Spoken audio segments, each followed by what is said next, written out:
We got to prioritize the long game this week. The short-term stuff, the things that feel good in the meantime and the between time, don't feel as good as they could this week. And the moon is going to be kind of uncomfortable, honestly, for a lot of the week. So with that in mind, where are we trying to get to ultimately? That is the question that we're going to have to really wrestle with this week. Thank you so much for being here. It is your boy Zamboni. It's time to talk about the astrology of the week ahead. I appreciate y'all all the time. Here's what I'm thinking with here.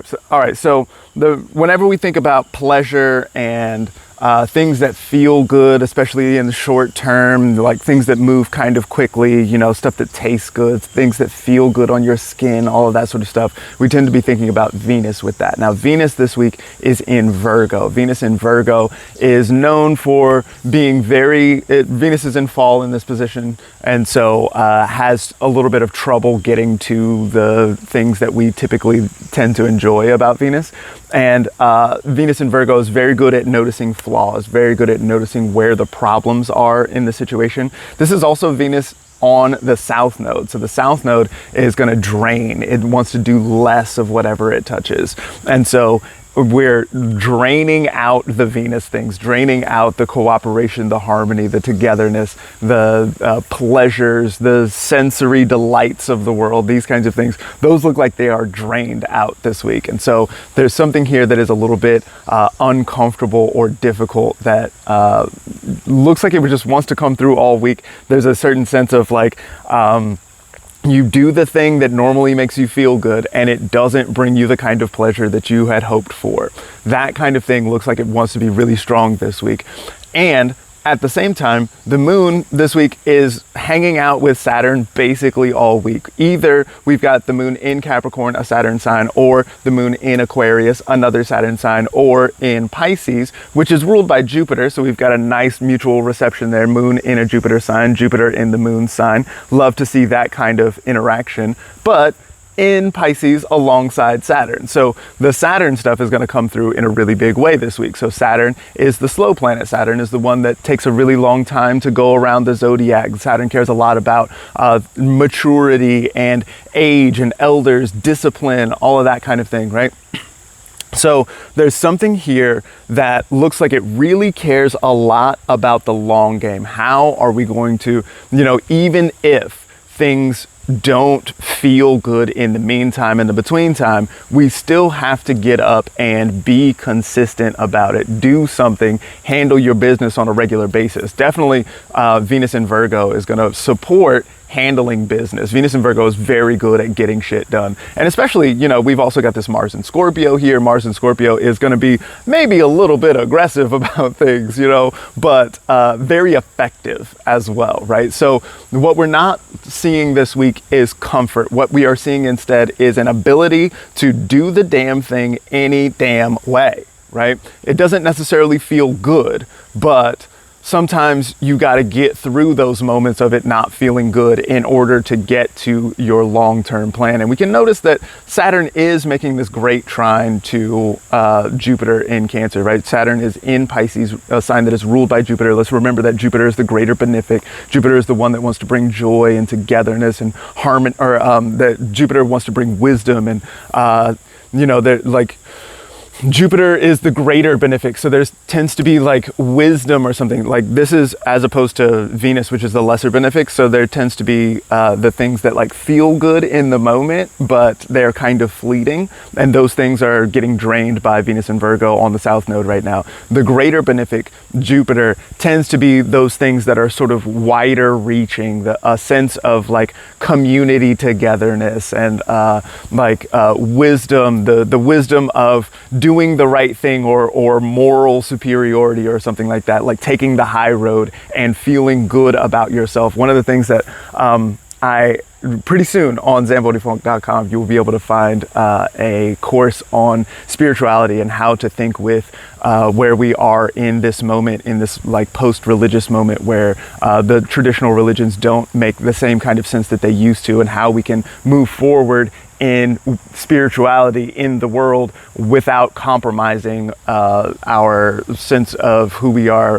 around science and evolution and this kind of thing, right? Where are we now, and how can we move forward given the traditions that we've been given that don't really speak to this moment, right? And so one of the things that I've been looking at that way is a sense of like, how do we move into the future thinking with like what,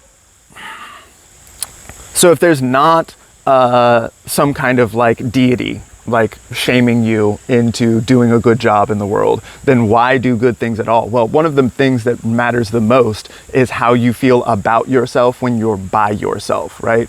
And so Jupiter, especially Jupiter in Cancer, is going to be very good about, like, the shower is my place to think about that kind of thing, right? So when I'm standing in the shower, there's no one in there but me. I'm naked, I'm vulnerable, right? And it's just me in there. I know what I have done. I know what situations I've been in, and I know how I responded to those situations. If I did a good job, then I can feel good about myself, even though the outcomes were whatever the outcomes were, even though other people might think whatever they want to think about me, this kind of thing. In that space, I know if I did a good job, that I did a good job. I know that if I didn't do a good job, that I didn't do a good job, right?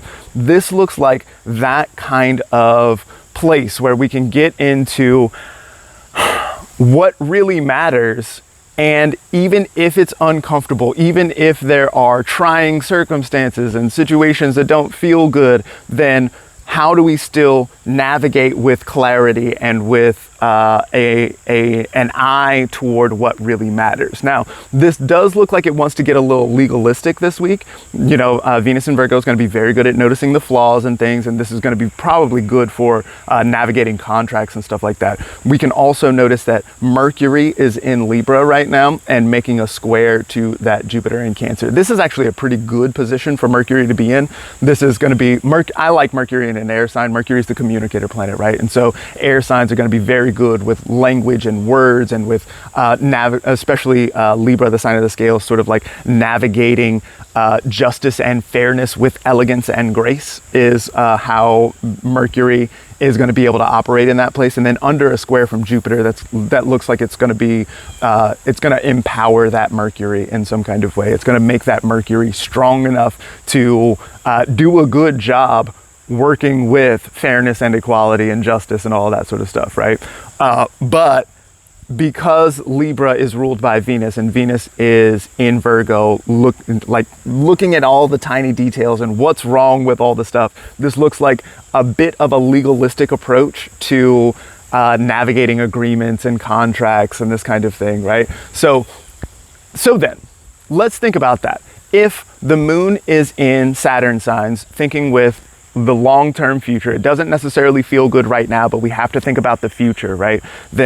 And we're in this place where navigating relationships, contracts, and how we are going to function together, what my job is, what your job is, how we are going to put those things together in order to make something that is greater than either of us could have done by ourselves. If we're in that place, then it might be a good time to look at the cost that comes to me. Sometimes I have to do things that I don't like doing. Sometimes I have to give away some money in order to get the thing that I want, for example. Or sometimes I have to stay later, work harder, do all of the difficult things, right? In order to make it better for all of us, for both of us, right? That kind of thing looks like it gets the priority this week. And so with this in mind, I would think that perseverance is the thing to think with here primarily. This isn't the kind of week where it's just a joy to do whatever it is. Oh, I'm so grateful to be a part of the whole system because it's all working and this kind of thing. Like, that's not what we get to see this week. What we do see is an empowerment of an ability to see what I can offer that is valuable to the other, what the other is offering that is valuable to me, and see how we can put these together in a way that can work, even if it is sometimes difficult, even if we have to navigate disagreement, even if it's kind of thorny or rocky sometimes. Sometimes it doesn't feel good to do all of that stuff. With a bit of grit and determination, we can get in there and do the damn thing. Now, Now, if you are interested in seeing what all of this means for you, don't forget that you can go to zambonifunk.com. I'm happy to do a reading for you. I don't only offer courses there. I do offer courses there, but there's so much that we can talk about, and I would love to talk to you about it.